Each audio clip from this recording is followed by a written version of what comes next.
Assalamualaikum warahmatullahi wabarakatuh. Alhamdulillah wassalatu wassalamu ala Rasulillah wa ala alihi wa sahbihi wa muwala. La haula wa la quwwata illa billah. Amma ba'd. Anak-anak kelas 12 yang saya sayangi dan semoga menjadi kebanggaan orang tuanya. Mari kita bersyukur kepada Allah atas segala nikmat, taufik dan hidayahnya yang terus menerus dilimpahkan kepada kita semuanya. Pada kesempatan kali ini kita akan membahas tentang adab bergaul dengan lawan jenis.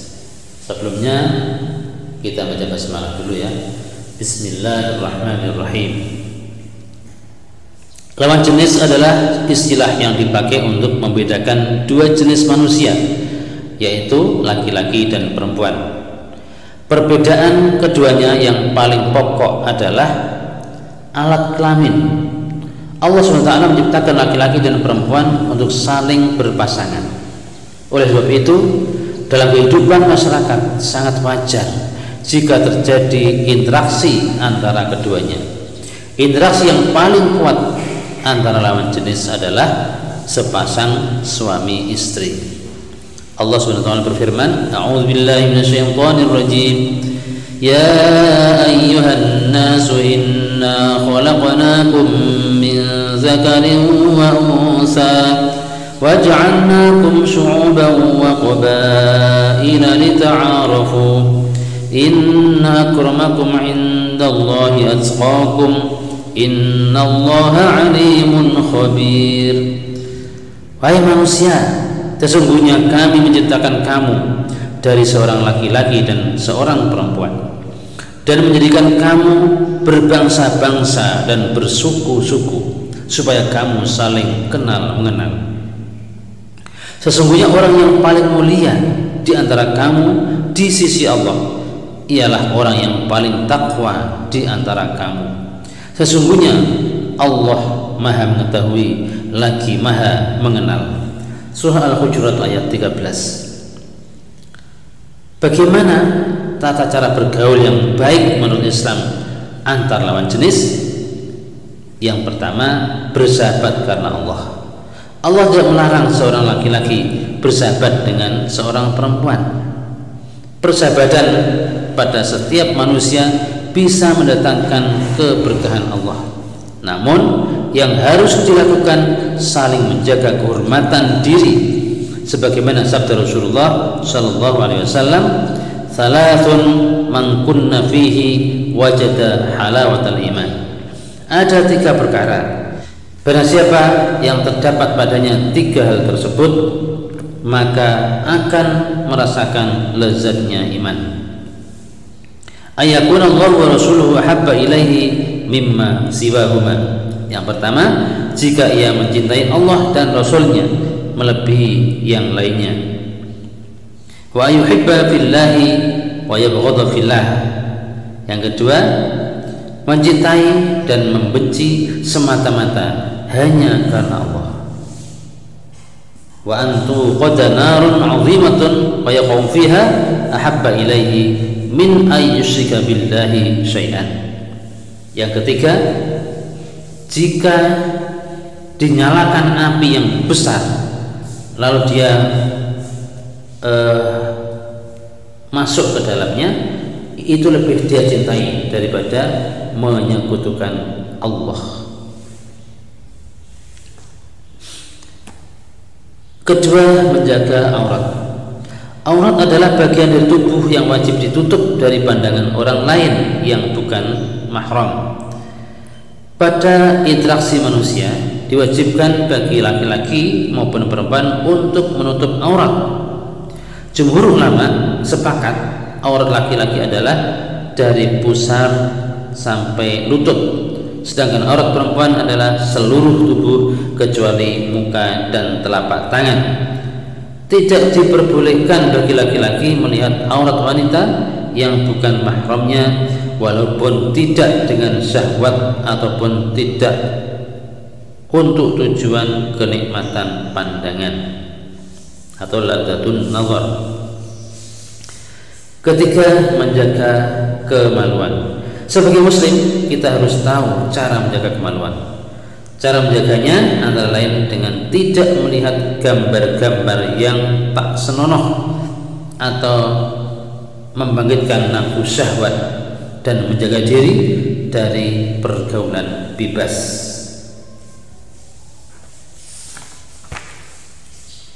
Keempat, menundukkan pandangan. Memandang wajah dan bentuk tubuh wanita bukan mahram merupakan salah satu anak panah iblis yang akan membawa pelakunya kepada dosa-dosa lain yang lebih besar. Barang siapa meninggalkannya karena takut akan azab Allah, maka Allah akan menganugerahkan kepadanya iman yang dirasakan manisnya dalam hati. Yang kelima, saling bertanggung jawab. Apabila menghadapi suatu masalah yang berat, maka diupayakan untuk dipikul atau dipertanggungjawabkan bersama-sama, dan tidak membiarkan salah satu pihak menanggung beban sendirian. Dalam peribahasa diungkapkan, berat sama dipikul, ringan sama dijinjing. Kemudian dalam hadis Rasulullah Shallallahu Alaihi Wasallam bersabda, al-mu'minu lil mu'mini kal bunyan yashuddu ba'duhu ba'dah. Seorang mukmin terhadap orang mukmin yang lain bagikan satu bangunan yang bagian-bagiannya saling menguatkan satu sama lain. Di dalam pergaulan antar jenis ada larangan yang harus diperhatikan dan ditaati dan dijauhi. Pertama, berada di tempat rahasia antar lawan jenis. Maksud tempat rahasia adalah tempat sepi di mana keberadaan seorang tidak diketahui oleh orang lain.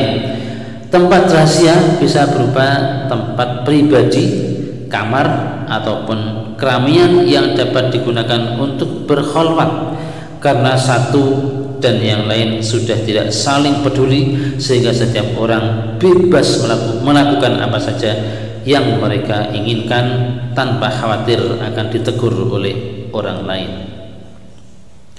Dari Uqbah bin Amir radhiyallahu anhu, Rasulullah sallallahu alaihi wasallam bersabda, "Iyyakum wad-dukhul 'ala nisa." Janganlah kamu masuk ke ruangan para wanita.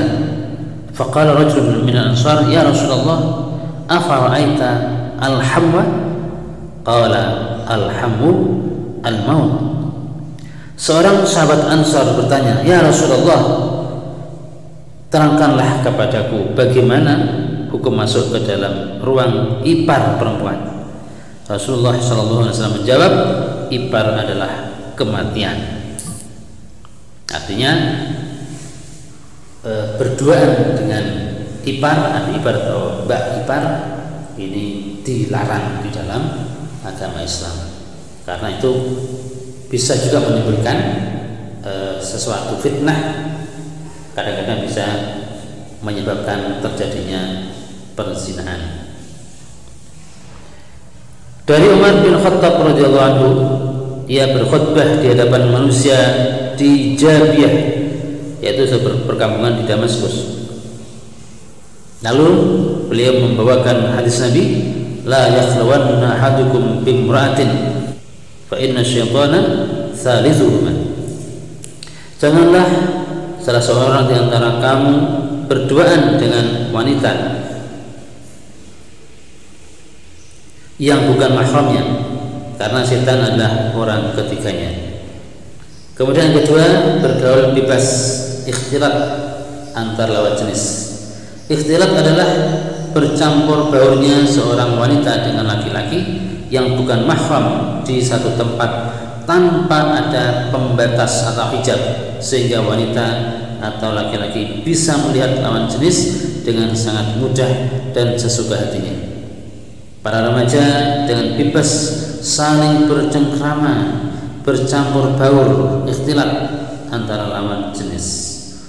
Allah Subhanahu wa taala berfirman, A'udzu billahi minasyaitonir rajim, wa la taqrabuz zina innahu kana fahishatan wa sa'a sabila. Dan janganlah kamu mendekati zina. Sesungguhnya zina itu adalah suatu perbuatan yang keji dan suatu jalan yang buruk. Surah Al-Isra ayat 32. Yang terakhir, larangan berhias berlebihan. Berhias adalah memperindah diri supaya tampil menarik di hadapan orang lain dengan berbagai macam pakaian, make up atau perhiasan. Berhias dapat dilakukan oleh wanita maupun laki-laki. Berhias yang terlalu berlebihan dapat menimbulkan penyakit hati bagi orang yang memandangnya. Oleh karena itu, dalam pergaulan lawan jenis tidak boleh berhias berlebihan. Oke, demikian pembelajaran kali ini, semoga bermanfaat. Kita tutup dengan membaca hamdalah bersama. Alhamdulillahirabbil alamin. Wassalamualaikum warahmatullahi wabarakatuh.